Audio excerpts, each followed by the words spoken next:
Hello, everybody. You're listening to Let's Master English, and my name is Coach Shane.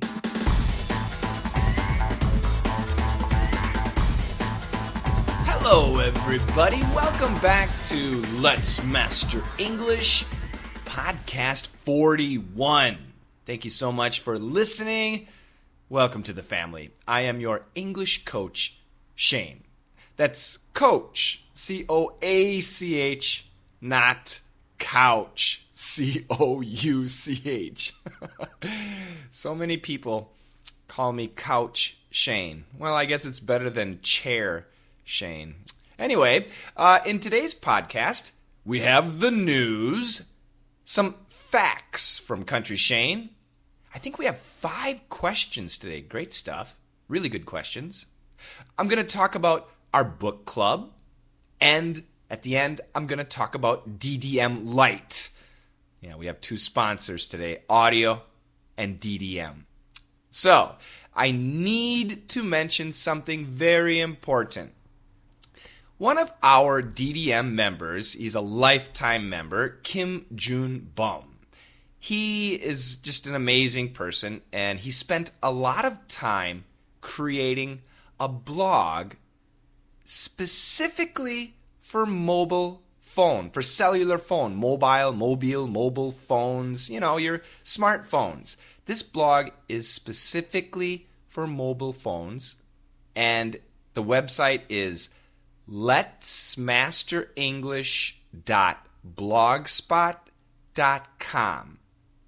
I want you to visit this site. It will be easy for you to check out my videos and my podcasts. He's done a great job, and he just did it. I didn't ask him to. He just volunteered and made it and spent so many hours building this site. It's very simple. There's nothing special. It's perfect for mobile phone users.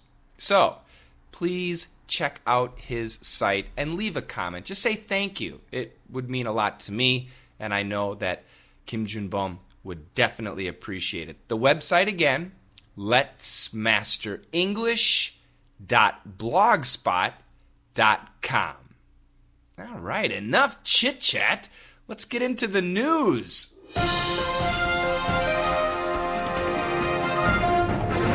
Northern California's Saturday morning tremor has been a disaster for Napa Valley. Wine cellars were ravaged with damaged barrels and broken bottles of premium vino spilling all over. The grapes for 2014's harvest are still on the vines, but storing them will be a problem too because of damaged facilities. Talking about wine, talking about California, and talking about an earthquake. On Saturday, there was an earthquake in Northern California. It was a big earthquake. Many people were injured, and there was lots of damage. But this story focuses on wine, and I'll give you my opinion a little bit later. But let's listen one more time. I'm going to read it a little bit more slowly, okay? Northern California's Saturday morning tremor has been a disaster for Napa Valley. Wine cellars were ravaged with damaged barrels and broken bottles of premium vino spilling all over. The grapes for 2014's harvest are still on the vines, but storing them will be a problem too because of damaged facilities. Okay, does that help?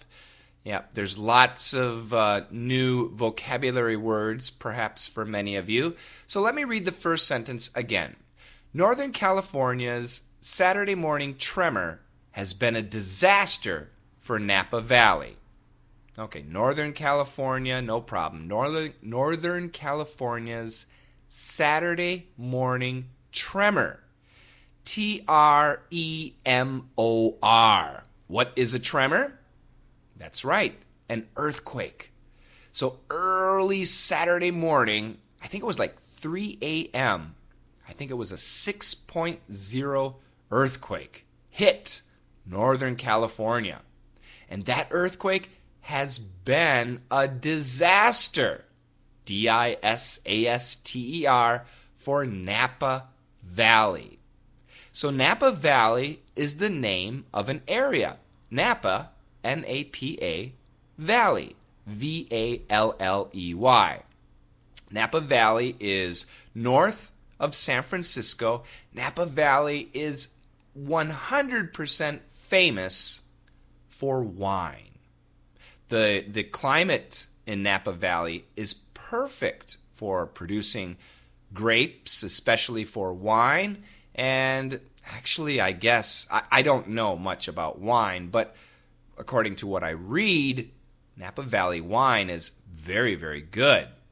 So, they had an earthquake on Saturday, and for Napa Valley, it was a disaster. So we can assume the story will talk about wine. Let's look at the next sentence. Wine cellars were ravaged with damaged barrels and broken bottles of premium vino spilling all over. Okay, so wine cellars. C-E-L-L-A-R-S. What are wine cellars? Well, wine cellars are places to store wine. Wine cellars, these storage buildings, these storage facilities, were ravaged. Now, ravaged is a good word. R-A-V-A-G-E-D. Ravaged can have a couple of definitions, but in this case, it basically means destroyed.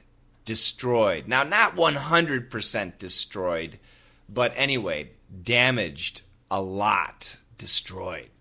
So, wine cellars were ravaged with damaged barrels and broken bottles. Okay, so we can imagine going into a wine cellar, this area where they store wine, and inside, it was terrible. It was a mess. Why? Because there were damaged barrels everywhere. Barrel, B-A-R-R-E-L. A barrel is a large container for liquid. So we can talk about oil barrels and wine barrels and whiskey barrels. Some barrels are made of steel and some are made of wood. Now, especially for whiskey, cognac, and wine, they use wood.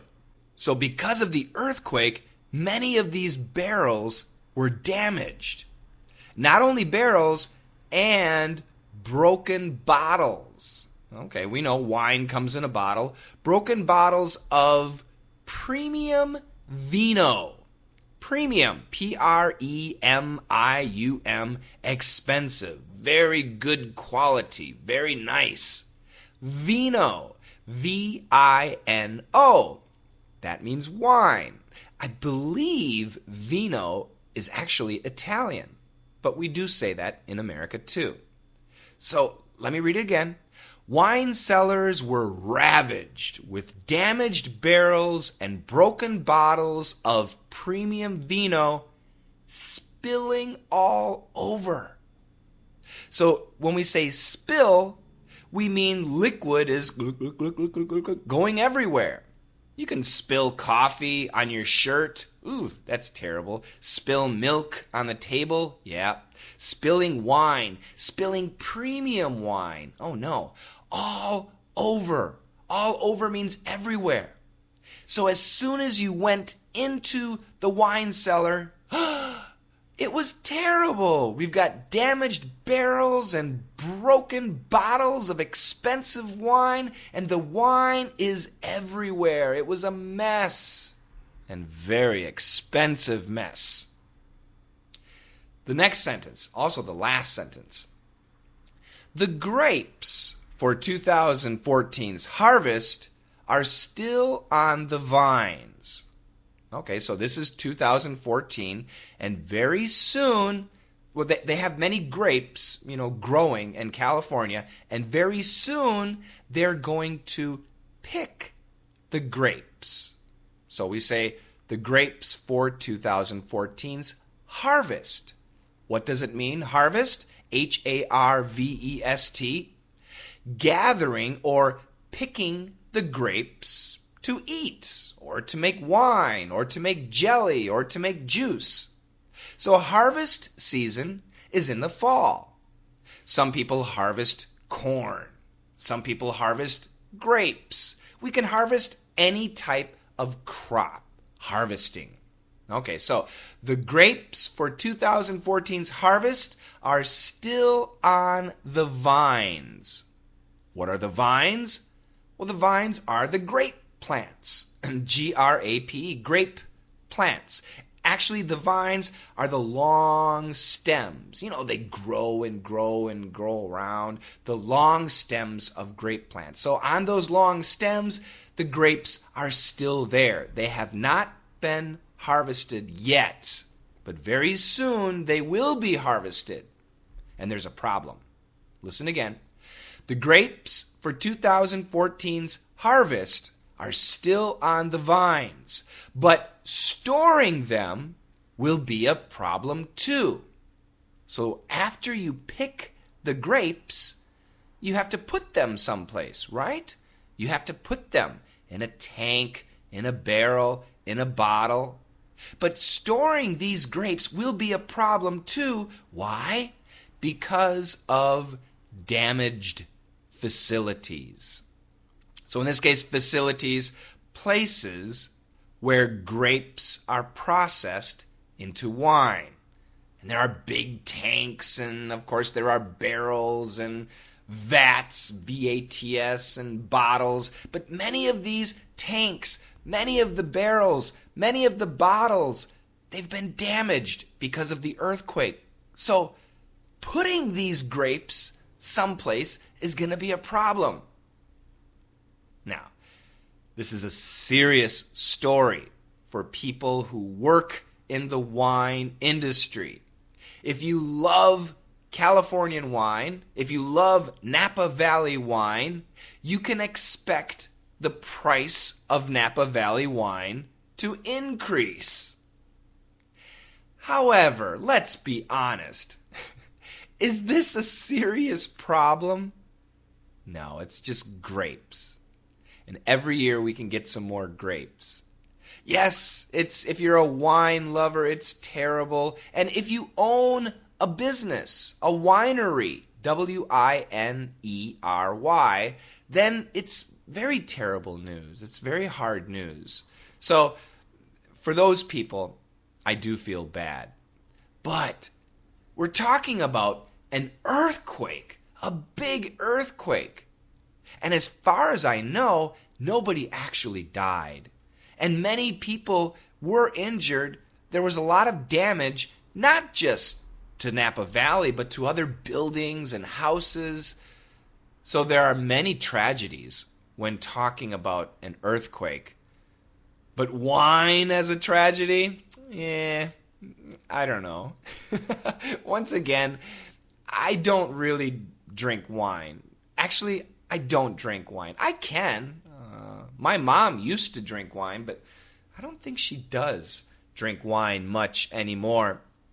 Now, one of our listeners is from Greece, and he loves wine. He talks about wine. I think he has a wine restaurant or a wine store. So I know for him, this is probably interesting and very important news. And for others of you, I'm sure many of you enjoy wine. It's sad news, especially if you like Napa Valley wine. By the way, if you have the chance to visit America, visiting Napa Valley is actually a very nice idea. It's very beautiful. It's a little expensive, so if you're like me and have no money, you probably don't want to go to Napa Valley. But if you're planning a vacation, Northern California has many beautiful areas. And Napa Valley is absolutely one of those places you should visit. Okay, so that's the story. Not too bad. We had some good words to learn here. Tremor, Tremor. A tremor is an earthquake. Wine cellars, Cellars. Now listen to the pronunciation. Tremor, cellar. One ends in OR, the other ends in AR, but the pronunciation is the same. English is crazy. I know. Wine cellars are places to store wine. Ravaged, Ravaged. In this case, it means destroyed. Now, it's a strong word, and the wine cellars were not 100% destroyed, but they were damaged. So we can also think damaged in this situation. Barrels, Barrels, large containers for liquids. Premium, very expensive, very high quality. Vino, Vino, wine. All over, everywhere. Harvest, Harvest. In this case, gathering the grapes to eat, or to make wine, or to make jelly, or to make juice, or to make oil, whatever. Vines, Vines, the long stems of grape plants. And finally, facilities, Facilities, places where grapes are processed into wine. Okay? Let's listen to the story 2 more times. The first time, nice and smooth. The second time, normal. Here we go. Northern California's Saturday morning tremor has been a disaster for Napa Valley. Wine cellars were ravaged with damaged barrels and broken bottles of premium vino spilling all over. The grapes for 2014's harvest are still on the vines, but storing them will be a problem too because of damaged facilities. Northern California's Saturday morning tremor has been a disaster for Napa Valley. Wine cellars were ravaged with damaged barrels and broken bottles of premium vino spilling all over. The grapes for 2014's harvest are still on the vines, but storing them will be a problem too because of damaged facilities. How you doing, everybody? This is Country Shane, and I'm here to bring you the facts. Wine is a name game and appearance too. Experts rate hard to pronounce wines as better and wines in nicer bottles as more expensive. But the same wine with simple names and simple bottles, they rated them cheap. This has been Country Shane bringing you the facts. Oh boy, a little bit of controversy, but it's true. They've done research. You have a wine, a regular wine, and if you give the wine a very difficult name, people think it's better. If you give it a simple name, people think it's cheap. And the same with the bottles. If you put wine in a nice looking bottle, people think it's better, therefore more expensive. But if you put the same wine in a simple bottle, people think it's cheap. Oh boy. So I don't know. Once again, I don't know much about wine, but I do know that many people spend lots of money on wine. But maybe actually you don't have to. Maybe not looking at the price and just concentrating on the taste might be a better idea. Is it true? I don't know. You tell me. Are you a wine expert? What do you think of this?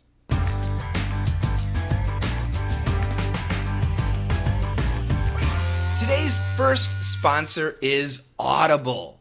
This is the Amazon company that produces audio books, and they've got thousands of excellent books, maybe even in your language.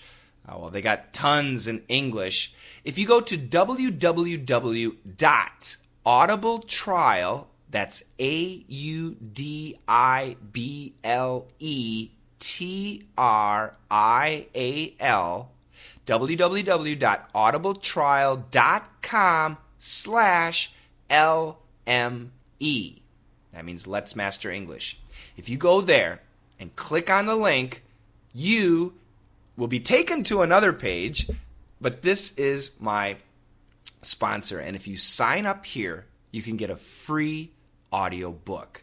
Now, some audiobooks are really cheap, like $5, and some audiobooks are really expensive, like $40. Of course, the new books, the good books, the interesting books, they're more expensive. But if you sign up, you can choose one book for free. And this month, in our book club, we are studying a great book that is on Audible. The book is called Don't Sweat the Small Stuff, and it's all small stuff. And the author is Richard Carlson. It's a great book. It was written, about 10, 15 years ago. There is a series, so be careful if you choose this book and join the book club. The book club is free, everybody. If you choose the book, the title is Don't Sweat the Small Stuff, ... and it's all small stuff. Okay, so be sure you pick the correct title. Now, normally this book is like $22, a little bit expensive. However, if you sign up today, you can get it for free. If you already signed up, don't worry, you can get this book for your monthly membership. So the first month is free, and after that, Audible charges you $15 a month. I think it's $14.95. But with that membership, you can choose any book. So I recommend if you're interested in the book club, then you should choose Don't Sweat the Small Stuff, and it's all small stuff. It's a great opportunity. Now, these are audio books. It's all in English. It's not too fast, but let's be honest, it's not completely easy either. So if you're a beginner, if you watch my daily dictation videos and you cannot hear 70, 80%, then I do not recommend that you join. I'm just being honest. But if you can hear 70, 80% of daily dictation, and those lessons are free, everybody, then this is something you might want to consider. So what I do is when I listen to the audiobook, I always do it on my walk. Now, I have an iPhone. I don't use it as a telephone, just as a smart thing, I guess. So when I go on a walk, I put the audiobook. They have an app on my iPhone, and I listen. They also have it for the Android and Kindle and Windows, and they have over 150,000 audio books. Now, does it have to be an audio book to join the book club? No, of course not. You can use the print book too. And actually, many people use both. They use the audio book and the print book, and that's a great idea too. Once again, if you're really interested in concentrating on building your listening skills, I do recommend just the audiobook. Now, actually, for me, I have the audiobook and I have the print book. So the book is great. I highly recommend it, and I hope that you join us. If you join Audible, once again, www.audibletrial.com/LME, they do give me a small payment. It's a one-time payment. I do not get paid every month, and it's not a lot, but it's good, and it helps pay for everything. So this is another way you can support Coach Shane and Let's Master English. And the more support I get, the longer I'll be here, the more I'll provide you. So I sincerely appreciate any help that you can give me. So once again, www.audibletrial.com/LME. Go there, click on Get My Free Audiobook, sign up, look for Don't Sweat the Small Stuff, and it's all small stuff, and you're in the book club. Thanks a lot, everybody. Okay, now let's get into some questions. The first question is from Leo Silva. How do I pronounce liked to and saved to? Am I supposed to pronounce the T sound twice or just say it once? If I say it once, won't people be confused if it's simple present or past tense? Oh, what do I do? Liked to. Well, Leo Silva, this is a great question, and this is what we study in DDM. We study things like this. The simple answer, just make one T sound.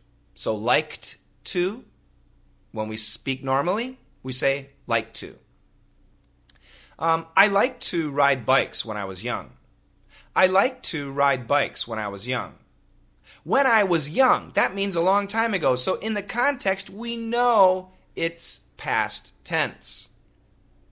If you just say, I like to ride bikes, yes, actually that would be confusing. Is it like to or liked to?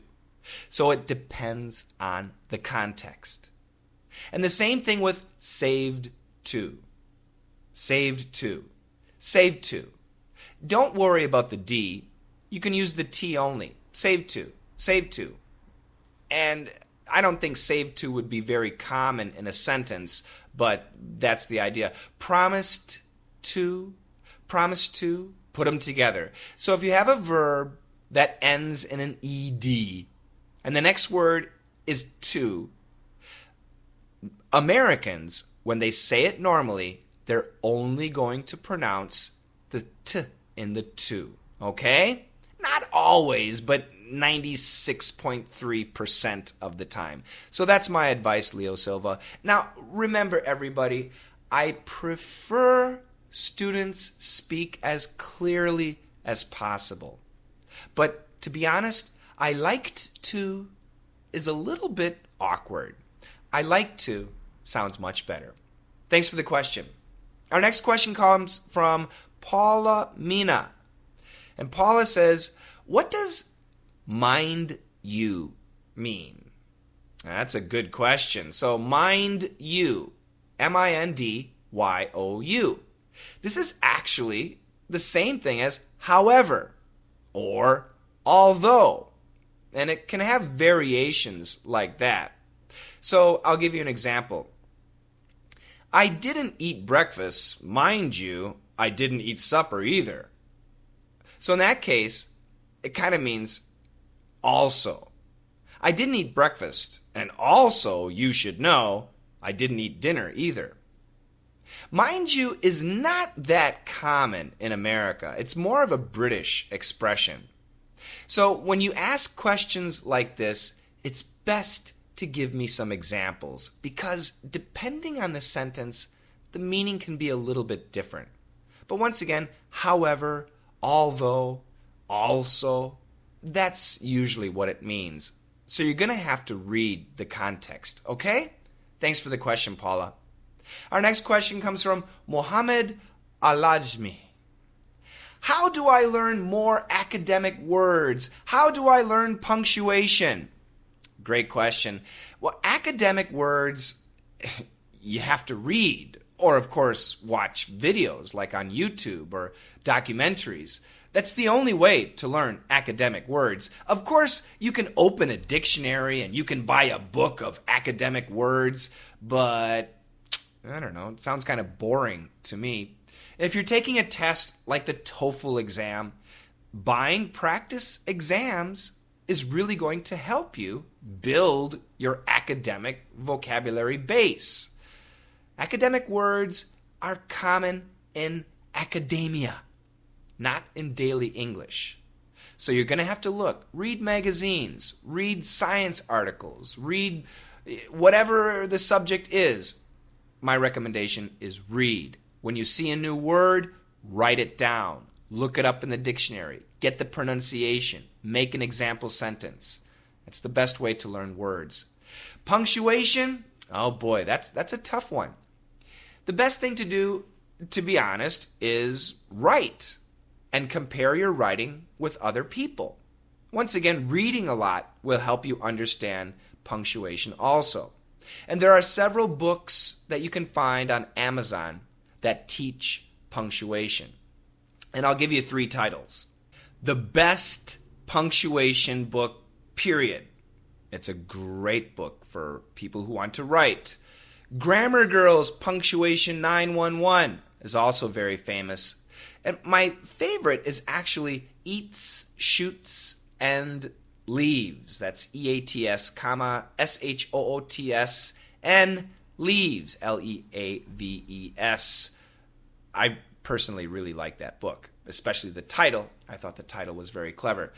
There are many other books you can find on Amazon, and I have Eats, Shoots, and Leaves, and sometimes I refer to it. Right now it's in a box behind me.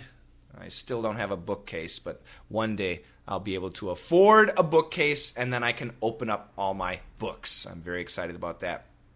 Punctuation is very important if you are writing. Be serious about your punctuation. The easiest recommendation I can give you, keep your sentences short.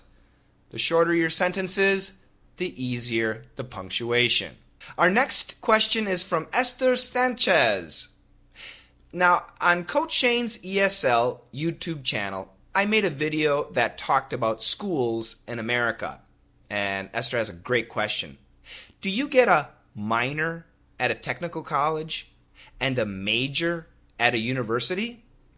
Great question. So, technical college is a 2-year college, and no, that's not called a minor. Minor, M-I-N-O-R. If you graduate from technical college, what they give you is called an associate's degree. It's a 2-year degree or a technical degree. They'll give you that. Now, at the university, and we also say college, if you graduate after 4 years and study a specific subject, you get a major. So you major in English literature. That's your main study. So when I went to school, I majored in international relations. And I minored in economics and East Asian studies. So I had 1 major and 2 minors. Now what that means is I graduated with a major. I did a big research paper on international relations, and I graduated. But with economics and East Asian studies, what I did was I just took a lot of classes. I took a lot of classes in economics and a lot of classes in East Asian studies, and I wrote many papers. Now, if you look at my degree from the university, it doesn't mention my minors. I guess maybe some schools do, but mine didn't. I went to the University of Minnesota. It just mentions my major, which once again was international relations. So, majors and minors, that's at the university. Associate's degrees or technical degrees, that's at the 2-year college, the technical college, or the community college. Okay? And finally, one more question from Andre. It's about pronunciation. A-I-R, E-R-R, H-E-I-R, H-A-R-E, and H-A-I-R. I'm going to spell it one more time. If you have a pen, write it down, or after I spell it, say the word. Okay, here we go. A-I-R, air. E-R-R, air. H-E-I-R, air. H-A-R-E, hair. H-A-I-R, hair. So the first three are pronounced the same. A-I-R, E-R-R, H-E-I-R are all pronounced air. Air, air, air. And H-A-R-E and H-A-I-R are pronounced hair. Isn't English easy? So I'm going to give you a really difficult sentence, and I'm wondering if anybody can write it down properly. Here we go. The air you give tells me you think you're the heir of the hare's hair, but you are an heir. I used all 5 words. One sentence. One more time. The air you give tells me you think you're the heir of the hare's hair, but you are an heir. Should I give you the answer? Okay, here's the answer. If you don't want to listen, keep trying. Here we go. The answer is, the first word is A-I-R. The air you give tells me you think you are the heir, H-E-I-R, of the hare's, H-A-R-E apostrophe S, hair, H-A-I-R, but you are in air, E-R-R. Use a dictionary to figure it out. Thanks for those awesome questions.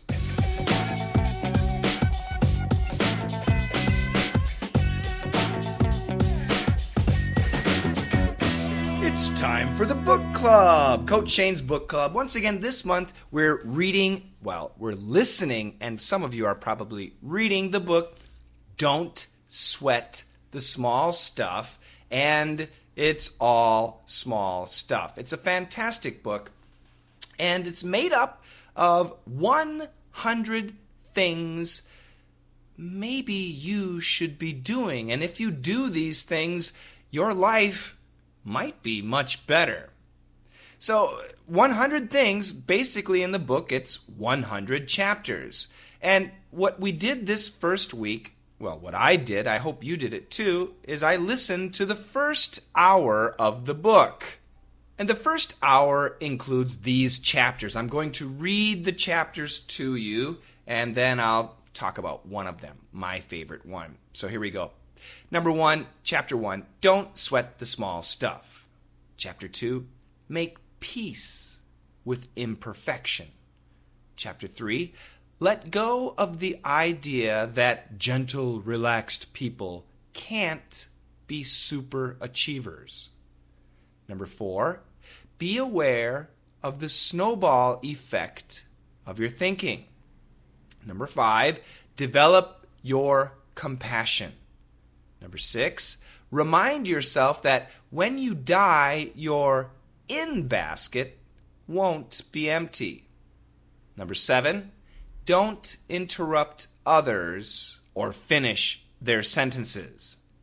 Number 8, do something nice for someone else and don't tell anyone about it. Chapter 9, let others have the glory. Chapter 10, learn to live in the present moment. Chapter 11, imagine that everyone is enlightened except you. Number 12, let others be right most of the time. Number 13, become more patient. Number 14, create patience practice periods.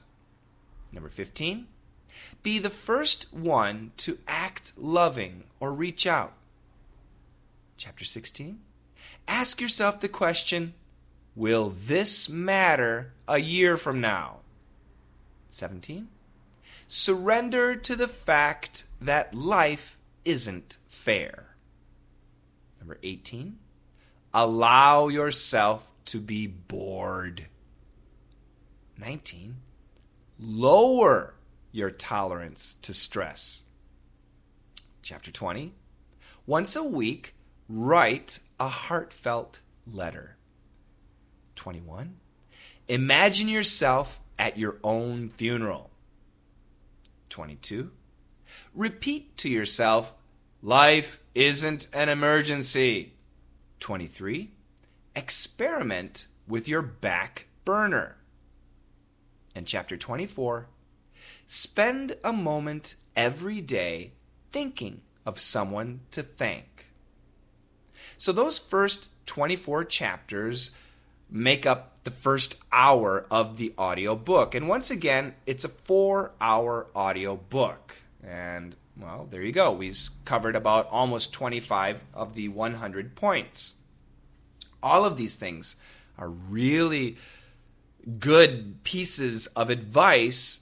And I know if you're just listening to the title, many of them sound very difficult. But actually, they're not. If you listened to the book, or if you read the book, hopefully you understand most of them. I don't think you'll understand all of them. You don't have to. I want you to have the basic idea. Many people, when they read this book, they actually don't read all the chapters. Now, of these 24 chapters, my favorite was chapter 7. This is something I need to do. Don't interrupt others or finish their sentences. This is such good advice, and I think with my students, I'm pretty good, but in my personal relationships, I tend to interrupt people. People are talking, and then I get in the middle of their sentence and say something. That's not nice. And sometimes, as I'm listening to somebody speak, I'm thinking about how they're going to finish their sentence so that I can reply. That's stupid. That's something we shouldn't do. If you're talking with somebody, let them speak. Let them finish their sentence. And after they're done, think about what they said. Take 5 seconds, take 10 seconds, and then make a reply. Now, of course, if you're talking about buying groceries at the store, this is not important.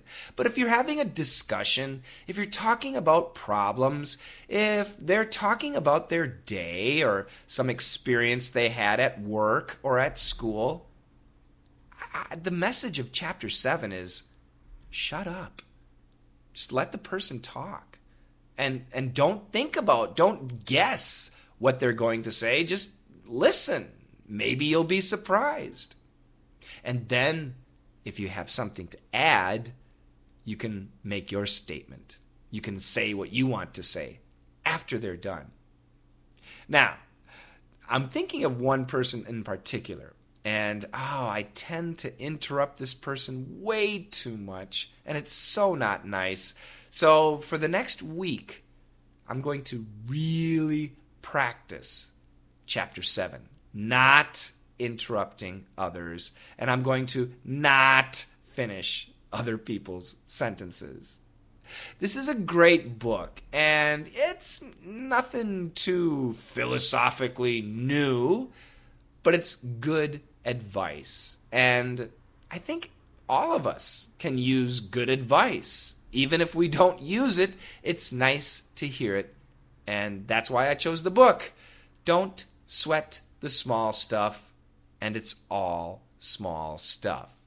So I'm curious, if you are listening to this book, what was your favorite chapter of these 24? Or did you have any specific questions? I'll answer 2 or 3 questions every week regarding the books that we study in the book club. Will I make videos? Probably not. It takes so much time. People ask me about the book that we studied last month, which was fantastic, Tuesdays with Maury's, and I did make a video for that book, and the reaction was great. Thank you so much for enjoying that book.